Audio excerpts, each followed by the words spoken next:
নামাজ ত্যাগ করার কারণে যে ভয় প্রদর্শন ও কঠিন শাস্তির কথা আসিয়াছে তাহার বর্ণনা। অর্থাৎ নামাজ ছেড়ে দিলে আল্লাহ তাআলার পক্ষ থেকে যে শাস্তি, সেই শাস্তি সম্পর্কে আমরা কিছুক্ষণ আলোচনা করব। ওয়ামা তাওফীকি ইল্লা বিল্লাহ।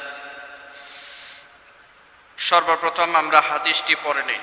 আন জাবির ইবনে আব্দুল্লাহ রাদিয়াল্লাহু তাআলা আনহু قال قال رسول الله صلى الله عليه وسلم بين الرجل وبين الكفر ترك الصلاة رواه أحمد ومسلم وقال بين الرجل بين الشرك والكفر ترك الصلاة أبو داود والنسائي।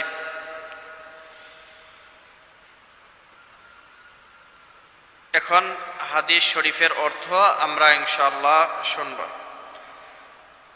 হুজুর সাল্লাল্লাহু আলাইহি ওয়াসাল্লাম ইরশাদ করেন, নামাজ ত্যাগ করা মানুষকে কুফরের সহিত মিলাইয়া দেয়।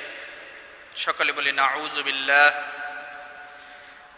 নামাজ যদি কেহ ছেড়ে দেয়, নামাজ যদি কেহ ত্যাগ করে, সে কুফরের অন্তর্ভুক্ত। সে যেন স্বয়ং আল্লাহ তাআলাকে অস্বীকার করল, স্বীকারই করল না। এক জায়গায় বর্ণিত আছে, বান্দা ও কুফরকে মিলাইয়া দেওয়ার মাধ্যম হলো নামাজ ত্যাগ করা। আরো বর্ণিত আছে যে ঈমান ও কুফরের মধ্যে পার্থক্য হলো নামাজ পরিত্যাগ করা।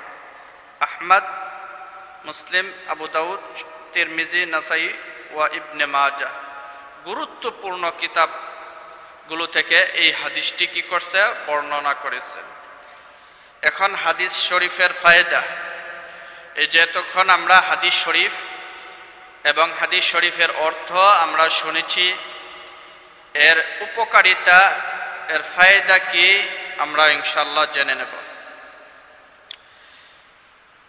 এক হাদিসে আসিয়াছে যে মেঘাচ্ছন্ন দিনে তাড়াতাড়ি নামাজ পড়িয়ালো, কেননা নামাজ ত্যাগ করা মানুষ কাফির হইয়া যায়। নাউযুবিল্লাহ।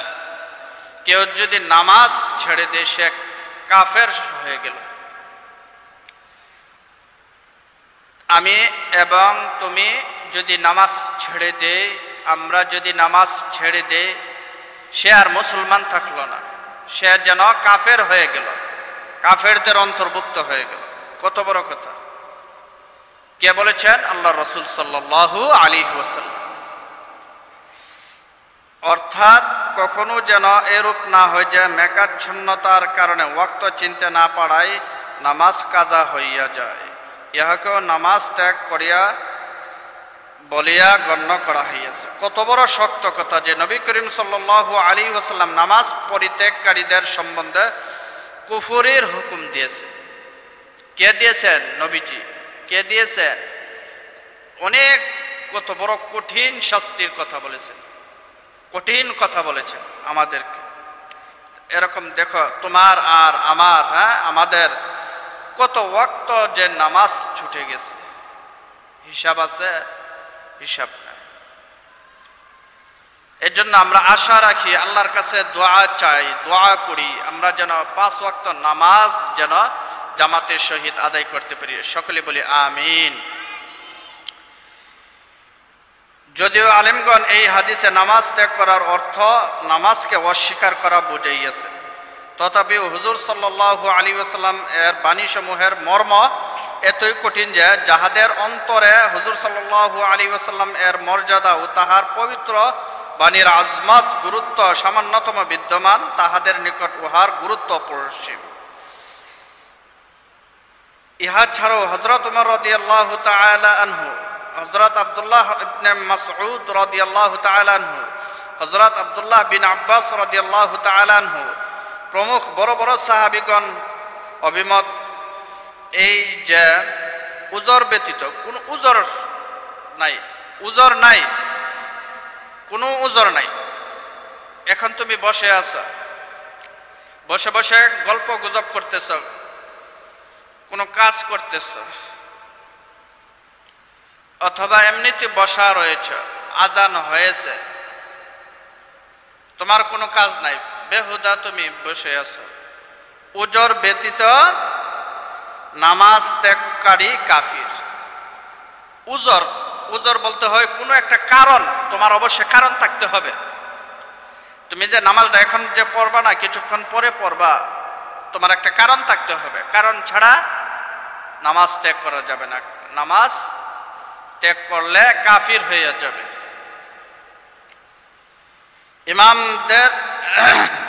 ইমামগণের মধ্যে ইমাম আহমদ বিন হাম্বল রাহিমাহুমুল্লাহ, ইসহাক ইবনে রাহবিয়া রাহিমাহুমুল্লাহ, ইবনে মুবারক রাহিমাহুমুল্লাহ প্রমুখ হযরত গণেরও একই অভিমত। আল্লাহ পাক আমাদিগকে হেফাজত করুন, সকলে বলি আমিন। এক কথায় আমরা এই যে হাদিসটা শুনলাম, এই হাদিসের মূল কথা হচ্ছে নামাজ ত্যাগ করলে আল্লাহ রাসূলের ভাষায় সে কাফির হয়ে গেল। আমরা ইনশাআল্লাহ ইচ্ছা করে নামাজ কখনো ত্যাগ করব না, সকলে বলি আমিন। আমরা ইনশাআল্লাহ ইচ্ছা করে নামাজ ত্যাগ করব না। শেষে একটা কথা বলছে, উজর ব্যতীত কোনো কারণ ছাড়া যেন নামাজ আমাদের ছুটে না যায়। এখন মনে করো যে তুমি ঘর থেকে বের হবা, আজানের সময় হয়েছে অর্থাৎ নামাজের সময় হয়েছে, বের হলে তোমাকে কোনো মানুষ আক্রমণ করে ফেলবে, মেরে ফেলবে, হত্যা করে ফেলবে। অথবা তুমি ঘর থেকে বের হলে সাপে কামড়াবে, অথবা কোনো হিংস্র প্রাণী তোমাকে আক্রমণ করবে। অথবা তুমি ঘর থেকে বের হইবা ঠিকই, এখন নামাজের সময় বিশেষ করে দেখা যায় ফজরের সময় আমাদের ব্রাহ্মণবাড়িয়া থেকে একটা ট্রেন যায় ঢাকায়। নামাজের সময়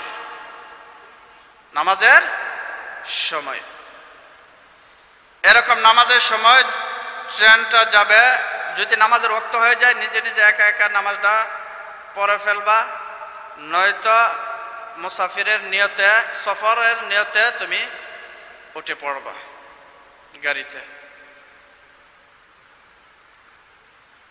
এরকম ভাবে আরো অনেক কারণ। আরেকটা কারণ আমি বলে দিই, আলহামদুলিল্লাহ বর্তমানে প্রত্যেকটা বাসায়, প্রত্যেকটা জায়গায় জায়গায় পানি পাওয়া যায়, যাই না? যাই। পূর্বেকার জমানার কথা বলতেছি, অথবা বর্তমানেও এরকমও মরুভূমি অঞ্চল আছে যে পানি পাওয়াই যায় না, পানি পাওয়াই যায় না। নামাজের ওয়াক্ত প্রায় শেষ হয়ে যাইতেছে। এখন তুমি কি করবা? এখন তুমি তায়াম্মুম করে তুমি নামাজ পড়বা, তারপরে নামাজ ছাড়া যাবে না, নামাজ ত্যাগ করা যাবে না। আমরা ইনশাআল্লাহ এখন থেকে পাকাপোক্তভাবে ওয়াদা করি, আল্লাহ তাআলা যেন আমাদেরকে সহিহ বুঝ দান করুক এবং যেন আমরা সঠিকভাবে 5 ওয়াক্ত নামাজ যেন জামাতের সহিত আদায় করতে পারি। আল্লাহ তাআলা আমাদেরকে তৌফিক দান করুক, সকলে বলি আমিন। ওয়া আখিরু দাওয়ানিল হামদুলিল্লাহি রাব্বিল আলামিন। আসসালামু আলাইকুম ওয়া রাহমাতুল্লাহ।